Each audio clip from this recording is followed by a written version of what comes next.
itong reform na pwede natin isulong, yung anti-dynasty at sabi nga natin, paano magkasawata ang korupsyon, merong connivan o merong conspiracy between family members, sabi mo nga minana na or magkakasama sila kung yung congressman, yung senador, yung mayor, governor, magkakamag-anak. Sabi mo nga, yung si Bunso at yung asawa, hindi naman po siguro magpapantayan niya, kundi magkukunsaba yan dahil magkakapamilya sila. So, that is one concrete step. Kung talagang seryoso tayo, na napapanahon na talaga nabigyan natin ng kahulugan. So, nasa constitution naman natin ang pinagbabawal talaga. So, talagang kailangan bigyan natin siya ng solusyon ngayong panahon na ito. Mukhang hanggat hindi tayo nakakapaghalal ng mga deserving ng mga mambabatas, hindi yata bisa sa katuparan nito. Sa tingin ko lang, Atty. Calleja, dahil lahat naman sumasangayon. Tahimik naman yung mga medyo sa loob nila yung tutol. Pero sila pa rin nananaig sa uli dahil hindi nga nila ginagawa ng paraan na makapagbalangkas ng batas dapat dito sa political dynasty. Meron bang nakikita kayong pagkakataon panahon na talaga mapagtatagumpayan natin pare-pareho ang isang bansa na wala akong ganitong uri ng politika na nananaig?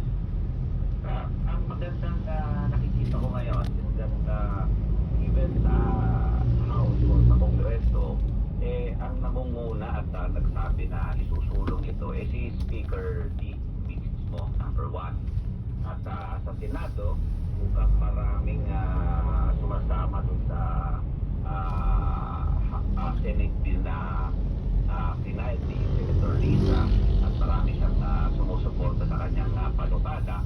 So sa tingin ko kung baka panahon na maging totoo ito at siguro although alam natin na mahirap, maraming obstruction, maraming objection dahil nga sabi mo nga mga kapamilya yung mga gagawa ng batas parang siguro baka sa leadership ni Speaker D at sa pamumuno ni Senator Lisa sa kanyang Senate bill baka makakasatuparan na po ito. Ibig sabihin, hindi lang salita, kundi talagang gawa ang ating gusto makita sa kanila. Hindi naman ito siguro nakakailangan ng isa pang paraan para may sakatuparan ito, yung People's Initiative. Hindi naman siguro kailangan kumantong doon dahil yun ay isang nakasala sa konstitusyon. Pero parang hindi pa nagagamit Opo, pero mahirap din niya kasi kailangan natin ng napakatagal na proseso. Matagal na proseso. Actually, matagal yan at kailangan natin ng lagka or signature sa I think 3% of all population. Then how many percent for the whole country. So matagal na proseso, mahirap na proseso, pero pwede rin kasi kung hindi gagawin ng Kongreso yan, ng House and Senate, talagang mapipilitan ng taong bayan na gawin yan on its own through nga, as you said, a People's Initiative. Ang Pilipina naman, subok na sa paggawa ng mga bagay na akala ng iba ay imposible. Opo, talagang nakita na natin ilang beses at pinamunan talaga yan dito sa ating na EDSA, no? Pero hindi din panahon ngayon tumawag ng EDSA, although tayo magrarally sa EDSA, hindi naman ito para any revolution or any turn of government. Ito lang talaga isigaw. Revolution para sa transformation at mawala ang corruption. Okay. Malipat lang ako doon sa tutukan ko lang itong isa, yung sinasabi natin paraan ng pagtulig siguro mapigilan yung solusyon sa problema po ng political dynasty. May narinig na ako kahapon na ang talagang naging unang problema dito ay yung kawalan ng karatagan ng political system. Ibig sabihin, yung mga partidong political, dito talaga siya na, parang lang, parang nakalagay na sa pangalan mo, Atty. Calleja. Atty. Calleja, or PDP, nakalagay lang doon. But in fact, wala talagang kapangyarihan ng political party. Dahil ang basta nanaig ay yung gusto ng isang politiko na nakapreso. Kaya nga po isa rin sa reforma na gusto natin palakasin yung ating political system. At siguro isa rin sa reforma na tingnan yung political system na yun. Kasi ngayon nasa multi-party system tayo.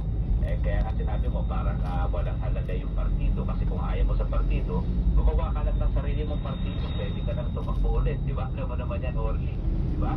Pagdating ng eleksyon, dumadami ang partido kung sino-sino ang bumubuo, kung hindi nila sumama sa isang partido, ayaw sila bumubuo sila ng sarili nila. So, I think that's also one reform na kailangan natin na subukan, no, para talagang magbago yung ating bayan.